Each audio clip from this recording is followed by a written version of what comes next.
This story begins in the 1960s when a young man named Uri Geller shocked American and British TV audiences by doing things that seemed impossible for any human. Uri claimed that his mind was so powerful that he could achieve anything with the sheer force of his mental energy. And soon, viewers were left stunned when he demonstrated his ability to bend metal objects using only his mind. Spoons would soften in his hands, keys would twist with just a light touch, and compasses would spin at his command. But the most unbelievable part was Uri's ability to recreate drawings he had never even seen. In live performances, a volunteer would secretly sketch something, and Uri would attempt to replicate it using his so-called psychic powers. Although his versions weren't always identical, they were often close enough to leave audiences amazed. Naturally, a question arose. How was any human able to do such things? Were these real superhuman powers or just an elaborate illusion? Uri Geller, born in 1946 in Tel Aviv, a city that was then part of Palestine, now Israel, happened when he was just 6 years old. One ordinary day while eating soup, the spoon in his hand snapped and fell into the bowl. His mother initially thought the spoon was simply weak, but when it happened again days later, they realized something unusual was going on. Uri soon discovered that he could bend metal objects at will and even read other people's minds. As a teenager, he joined the Israeli army and served during the Six-Day War in 1967, where he was wounded. After leaving the military, Uri started performing at small parties and nightclubs across Israel, showcasing his strange talents to make a living. Many thought he was just a brilliant magician using sleight of hand. However, no one could ever catch him or explain his tricks. Uri insisted he wasn't a magician.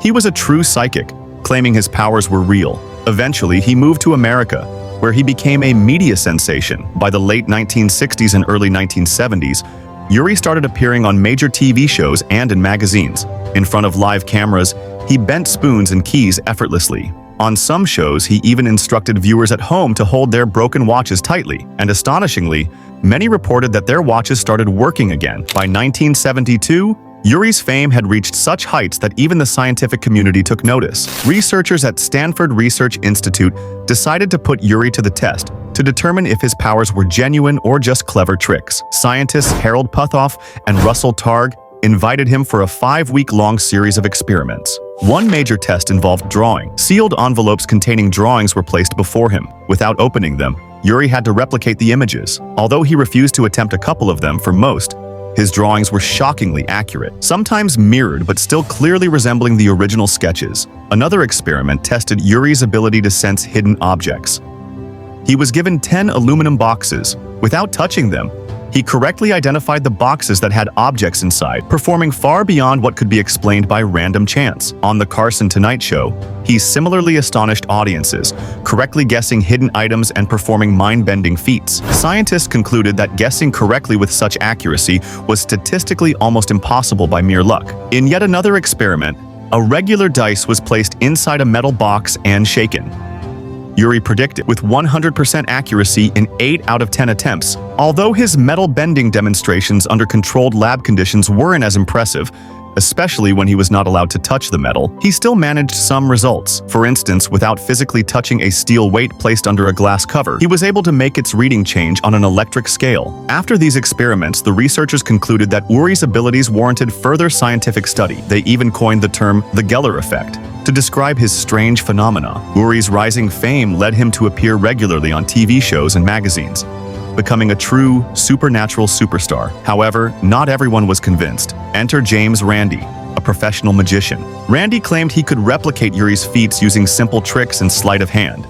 He demonstrated how spoons and keys could be bent through non-paranormal means and explained his methods publicly, though Randi insisted he wasn't out to discredit Geller personally. His demonstrations sowed seeds of doubt among Uri's fans and hurt Uri's reputation badly. Facing growing skepticism, Uri reduced his television appearances. Instead, he shifted focus towards lucrative private work, offering his dowsing abilities to oil companies, helping them locate drilling sites using his mind. He charged hefty fees for these services and found great financial success outside the public spotlight. Uri later claimed that he even worked with Israel's intelligence agency Mossad, assisting them in solving complex cases using his psychic skills. In 1973, the CIA itself conducted secret tests on Uri Geller's abilities.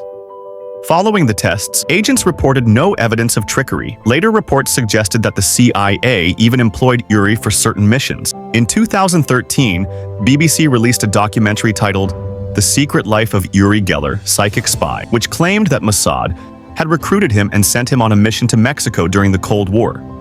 Allegedly, his task involved corrupting Soviet KGB agents' data, stored on floppy disks, and, remarkably, he managed to do it without ever physically touching the disks. While controversy continues to surround his legacy, there's no denying that Uri Geller's story remains one of the most fascinating and mysterious chapters in the world of paranormal phenomena.